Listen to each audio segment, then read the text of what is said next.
Over the past 4 or 6 weeks, Franz Kafka has quickly become one of my favorite writers. Though his work isn't exactly surreal, and while it's not exactly horror, I think it very much fits in with a lot of other stuff in those categories. I think there's very much a strangeness and a weirdness in his work that will appeal to fans of Silent Hill and Signalis and other psychological horror works like that. And while I think that his most famous story, The Metamorphosis, does have a very obvious surrealness to it, I think that with his novels it's much more subtle than that. But with The Trial, for instance, it's about a guy named Joseph K. who is accused by this amorphous body of people. It's unclear of who is accusing him, and it's unclear of what he's being accused of. All that you know is that he's found guilty, and the book is about him trying to prove his innocence. But in The Trial, there are no transformations. There are no obvious, this guy wakes up as a bug.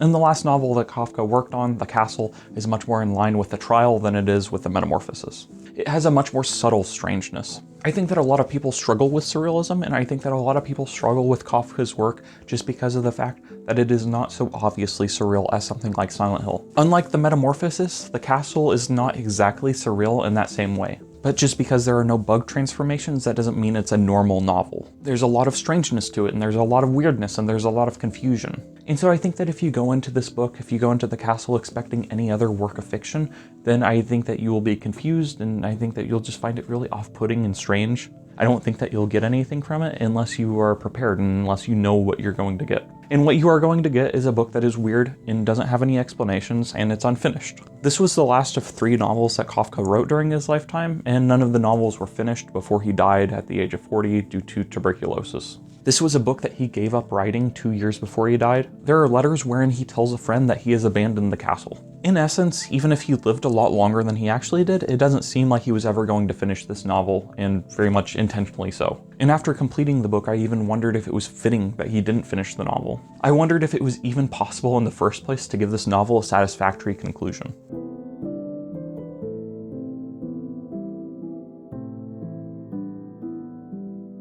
Essentially, this book is about a surveyor, only given the name K, who is called out to a castle. At the very beginning of the book, Kay appears in an inn that is in a village that is next to the castle. And it's late at night, he's been traveling a long time, and so he rests in this inn in the village. And so the entire book is about Kay trying to gain access to the castle. He can see the castle from far away, and he can see that the castle is actually just a series of buildings and stuff. It's kind of uninteresting. It's not very special, it's not very elaborate or elegant, but nevertheless, he still tries to gain access to the castle the entire book. Kay finds out very early on that even though he was called to this area of the world to be a surveyor, it was mostly due to a miscommunication between departments from the castle. See, one department thought that they needed a surveyor, but then it turns out that they actually didn't need one, and so he was called here by accident. And so it really is one of those things where, much like The Trial, this protagonist could very easily just run away from the situation and leave it all behind, but he doesn't. Kay has no real reason to stick around and to try to gain access to the castle, but nevertheless, he still does.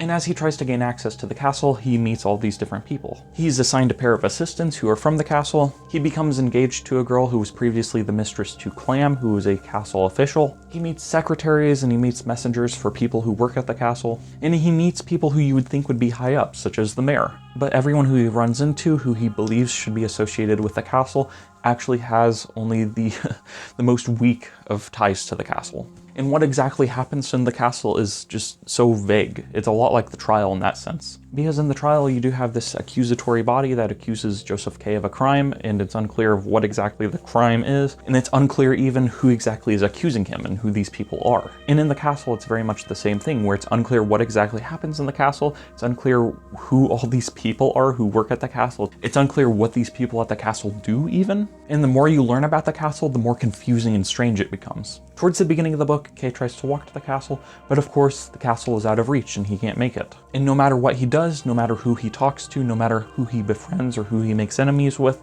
the castle is always far, far away. As I said, the more he learns about the castle, the more confusing it becomes. And so as I was saying earlier, if you go into the novel expecting just a standard story, just a standard novel like everything else, then you will be confused and disappointed. Because I think as you're reading the story, you just sort of have all these questions in your mind, such as, why is Kay so desperately trying to reach the castle? Why doesn't he just go off and do literally anything else? And you begin to doubt the value of the castle and the value that it holds to Kay or any characters in the novel. And you start to wonder what the point of it all is, but that kind of is the point, I think.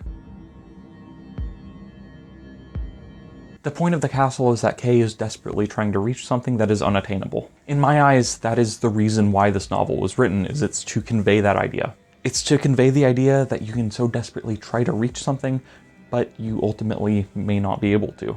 And even still, I think that it's important that Kay is trying to reach for something that is not only unattainable, but it's something that is not exactly possible to understand fully. At the beginning of the book, it makes a lot of sense why Kay wants to gain access to the castle. After all, he was called to this area to be a surveyor. He was called here by the castle, and so it makes sense that he would want to go to the castle to meet his employers and to figure out what work needs to be done. But then, as I said, you learn very early on that he was essentially called here due to a mistake in paperwork. And so because of that, he can just go. He doesn't have to stay here in this place. But no, he chooses to. He chooses to get sucked up in all this drama because all these people living in the village outside of the castle, they have their own little stories. So for instance, there's a character named Olga, and she has a family, and her sister slighted a castle official, and so this entire family is essentially blacklisted by the rest of the village. Because castle officials are given this higher status, this almost godlike respect. And so to slight a castle official is a massive error. And so not only is the castle unattainable, the officials who represent the castle are also impossible to talk to. So for instance, the very first person from the castle that Kay meets is the son of one of the wardens. This son wakes up Kay in the very first chapter in the middle of the night because he's like, why is Kay in the village? He doesn't have permission from the castle to be here in the village. And then that's when Kay explains that he's a surveyor and he was called here by the castle, and so he very much has a right to stay in the village. And so this son of one of the warden calls up the castle to make sure that Kay has the right to be here in the village, and he does. And so because this is the very first chapter, you think that the son of the warden has some authority to act on behalf of the castle, but he doesn't really, because he's the son of a warden and he's the son of like one of the lowest wardens. So even his dad, who's a legit castle official, doesn't really have any authority, and his son definitely doesn't have that much castle authority. And so in a lot of ways, I think that the castle is very much the same thing as the court and the trial. The castle and the court are both these infallible bodies that can do whatever they want. They have the respect of everyone, and it's unclear why. And so I think that in both books, because of the fact that the court and the castle have the respect of everyone, the protagonists of both books have to respect these different bodies. Joseph K. feels the need to respect the court, and Kay in the castle feels the need to respect the castle. And again, I think that based off of everything we're told about the castle, it just feels like a mess. It doesn't really feel like it's supposed to be any kind of infallible body. It feels very much like the opposite of that. It feels very much like an overwhelming presence that has a lot of flaws. And I really do think that's an intentional idea that Kafka's pushing. I did read a comment about Kafka's work recently that says that your reading of the work says more about you than it does about the work. Unlike a lot of other writers, Kafka doesn't explain why things happen. They just sort of happen. Within his stories, things are the way they are because that is the way they are. There's not really a great logic to a lot of what happens. But still, his stories are very much consistent in that idea. And I think that's the thing about surrealism that people don't get. Any story that is semi-surreal or full-on surreal has its own internal logic, if it's a good story. And so I think that even though it's very clear to the reader that the castle as an entity is sort of a mess, and even if Kay were to arrive at the castle, I don't think he would be satisfied. I think that still, that goal is what matters to Kay. Even though the castle, as he sees it from very far away at the beginning of the novel, is very underwhelming, I still think that it makes sense that he wants to achieve this goal. He wants to achieve this goal of going to the castle because it's there. The castle has value to Kay, not because of the fact that it's awesome and whatever it is so special, but because of the fact that it is inaccessible. That is what makes the castle special. Its impossibility to attain access is what makes the castle special in this book. And so as I was saying earlier, I think that this is a book that, I don't know if it can ever have a satisfying ending. Because the entire point is that Kay doesn't achieve his goal. The entire point of the castle is that it is always far off, it is always in the distance. And so with every person that Kay meets, it looks like he's getting closer to meeting the castle, but really, he's just kind of running around in circles. He's just becoming more and more embedded in the village that is next to the castle. No matter what he does, the castle is always far off. And so this is a weird book because it ends mid-sentence. And that's such an interesting stylistic choice because of the fact that I'm a writer and I don't do that. I've heard that Hemingway, for instance, would end mid-sentence, and I've heard of writers who would have a daily word count, and as soon as they hit that final word, they would end mid-sentence. But I'm not that kind of person. If I start writing a sentence, I'm gonna finish it and then I'm gonna stop writing. But no, this book ends mid-sentence. And so I think that for me, in a weird way, it kind of emphasizes the unattainability of the castle. It's like a weirdly frustrating thing because the book is incomplete, obviously, but it almost feels like that's the point of it. No matter how hard Kay tries, he's never going to gain access to the castle. And no matter how hard we try, we can never truly finish the book because the book was never finished. And because of the fact that Kay just kept on running around in circles and he never really got closer to the castle, because of that, I think that this is one of those books that could have been written, for 1,000 more pages, 2,000 more pages, 3,000 more pages. A book that is about attaining an impossible ideal or goal can go on forever. Because if you have a goal of doing something and you never attain it, then there's not really an ending there. And so as I'm saying, I think this is a book that could have gone on and on and on.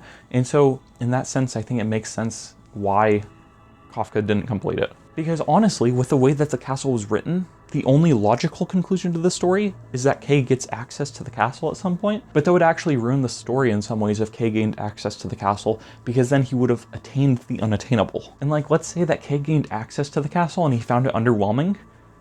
That would, we know it's underwhelming. We don't have to see Kay gain access to the castle to know that it's underwhelming and strange and weird. And so really, I think it could be argued that this book is a sort of Rorschach test. I think that as to what the castle could represent, each reader will have a different answer. I think that probably everyone has some sort of goal in their lives that is unattainable. And so in that sense, I think that we each have our own unique castle. And so even though he doesn't do it in the book, I think that in a lot of ways it would have been better if Kay had simply abandoned the castle and gone and done literally anything else. And so I think that in that sense, we each have our own goals that perhaps we should abandon sooner than later. And I'm not one to advocate for the abandoning of goals, but I think that certain goals are truly impossible to achieve and attain.